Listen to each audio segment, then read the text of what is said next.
আসসালামু আলাইকুম বন্ধুরা, আমি এখন কলিজি রান্না করব। তার জন্য দিব পরিমাণ মতো তেল, পেঁয়াজ,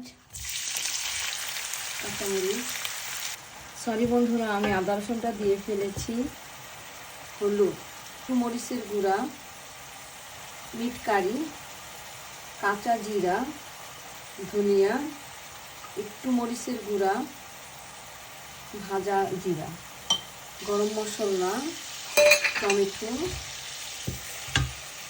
গরম মশলা পাউডার,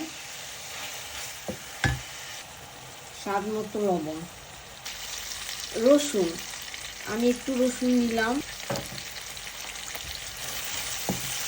রসুনটা কলিজির মধ্যে থেকে যে গন্ধটা আছে সেই গন্ধটা বের করে দিবে।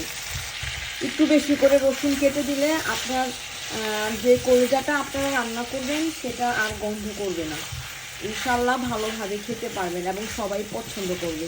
আমার কলিজাটা কষানো হয়ে গেছে, এখন দিব পানি,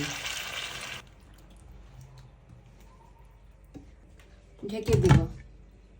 কলিজাটা ভুনা হয়ে গেছে, এখন আমি জিরা ফাঁকি দিব আর এলাচি গুঁড়া দিব। এলাচি গুঁড়া,